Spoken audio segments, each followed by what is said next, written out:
سب پہ نظر اندر کی خبر۔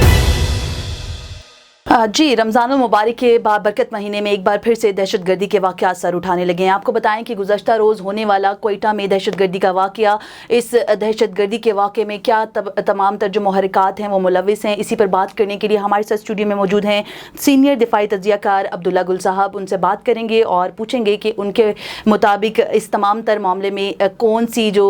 توانائیاں ہیں وہ اس تمام تر معاملے میں ملوث ہے۔ بہت شکریہ عبداللہ گل صاحب آپ کے وقت کا۔ بتائیے گا، ایک افسوسناک واقعہ جس میں 5 افراد جان سے گئے اور متعدد افراد جو ہیں وہ زخمی ہو گئے، ماہ رمضان کے مہینے میں آپ کیا سمجھتے ہیں یہ ایسے واقعات جو ہیں وہ کس طرف نشاندہی کریں؟ بسم اللہ الرحمن الرحیم۔ سب سے پہلے تو پرزور مذمت بھی اور افسوس کا اظہار، اور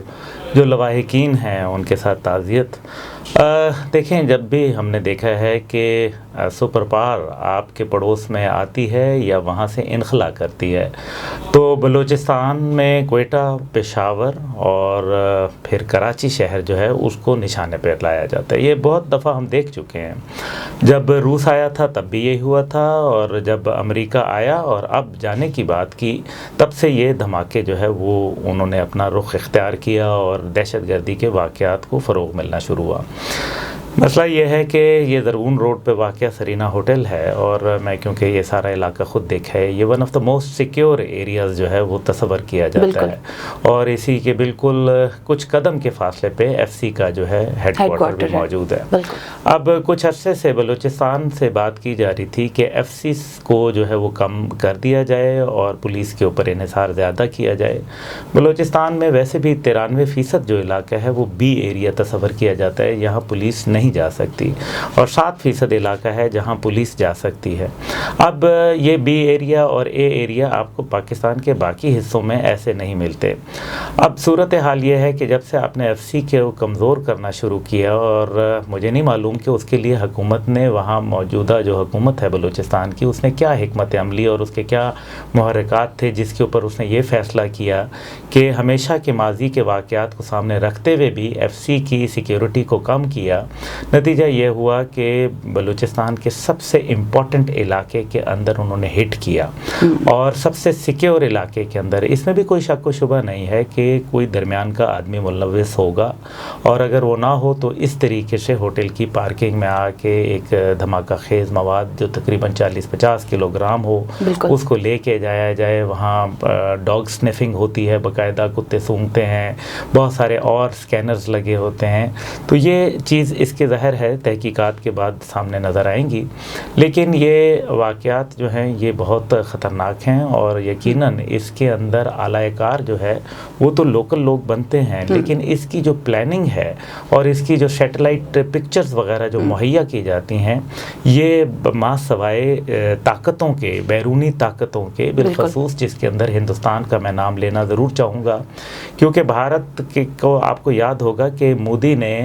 کہا تھا کہ ہم بلوچستان کو جو ہے وہ آزاد خاک بدن کرانے کی کوشش کریں گے۔ لال قلعے پہ کھڑے ہو کے اس نے یہ بات کہی تھی، اور اس کے بعد پھر وہ بلوچستان کے اندر وہاں ایک ریڈیو چینل بھی، وہ بلوچ ریڈیو جو ہے وہ چلا رہا ہے، جبکہ پورے ہندوستان میں صحیح ہے سر، سوری میں آپ کو کاٹ رہی ہوں، بھارت کی ہی بات ہو رہی ہے۔ بھارت ہمیشہ سے دہشت گردی کے جو واقعات ہیں پاکستان میں ہونے والے ان میں ملوث رہا ہے، تو کیا کہیں گے اس تمام تر واقعے میں ہم عالمی برادری کو کیسے توجہ دلا سکتے ہیں؟ دیکھیں، ایک ڈوزیئر ہم نے پیش کیا تھا نواز شریف صاحب کی حکومت کے اندر، اور اس کے بعد پھر موجودہ حکومت نے اس کو پرسو کیا ہوگا، یقیناً فارن آفس نے کام کیا ہوگا، لیکن اس ڈوزیئر کے اوپر ابھی تک یونائٹڈ نیشن کی طرف سے کوئی جواب نہیں آیا۔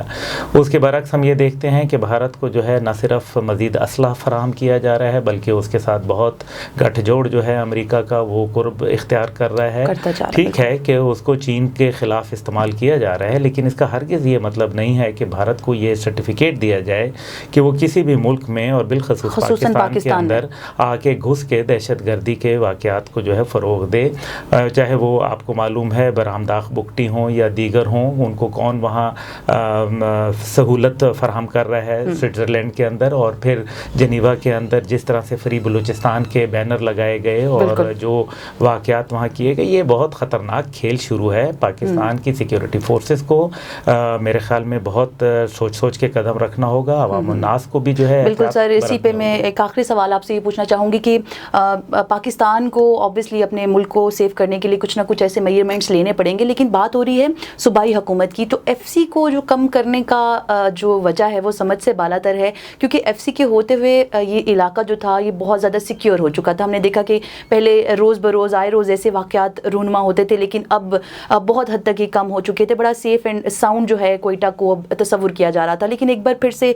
کیا اس کی وجہ آپ تصور کر رہے ہیں کہ ایف سی کو کم کرنا ہے، اور ایف سی کے پاس اچھا ہولڈ تھا، ایف سی نے بڑے اچھے طریقے سے اس تمام تر چیزوں کو دیکھا ہوا تھا؟ جی بالکل، ایف سی نے بہت وہاں امن لایا تھا، اور ایف سی کی وجہ سے لوگ بہت وہاں خوشحال تھے. جو اس ٹائم پہ تافتان بارڈر تک جو ہے تقریباً ایف سی کی 157 پوسٹیں تھیں، جن کو کم کر کے اب 15 کر دیا گیا. اس سے آپ اندازہ کر سکتے ہیں، اس سے آپ خود اندازہ کر سکتے ہیں کہ وہاں سیکیورٹی کی کیا صورتحال ہے. اور پھر کیونکہ ایف سی جو ہے وہ آپ کو معلوم ہے کہ with the passage of time انہوں نے بہت چیزوں کو سمجھا اور دیکھا اور پرکھا. ان کی اپنی انٹیلیجنس سسٹم موجود ہے، جبکہ پولیس کے اندر ابھی بھی وہاں انفلوئنس ہے پولیٹیکل. ایف سی کے اندر آپ کو کوئی پولیٹیکل انفلوئنس نہیں ملتا، تو جس کی وجہ سے پولیس جو ہے وہ پولیٹیسائز ہو جاتی ہے اور اس کے اندر مولز پیدا ہو جاتے ہیں. یہی وہ بہت شکریہ دفاعی تجزیہ کار عبداللہ گل صاحب ہمارے ساتھ موجود تھے اور کوئٹہ میں ہونے والے گزشتہ روز واقعے پر اپنے تجزیے سے آگاہ کر رہے تھے. تو ان کے مطابق جو ایف سی کی سیکیورٹی ہے اس کو بلا شبہ ابھی بلوچستان سمیت کوئٹہ میں جگہ جگہ تعینات رہنا پڑے گا، کیونکہ ہماری جو پولیس ہے وہ ابھی اتنی اسٹرانگ نہیں ہے. آلدو ہماری جو پولیس کے جوان ہیں وہ قربانیاں دے بھی رہے ہیں، اپنے تمام تر جو فرائض ہیں وہ انجام دے بھی رہے ہیں، لیکن 157 سے ایک دم 15 جو پوسٹ ہیں وہاں پر ایف سی کو محدود کر دینا یہ بھی ایک بہت بڑا سوالیہ نشان ہے ہماری سیکیورٹی صورتحال پر. تو بلا شبہ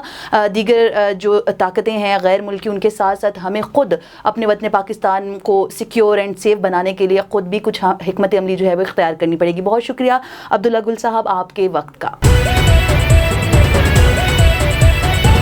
A1 TV سب پہ نظر، اندر کی خبر.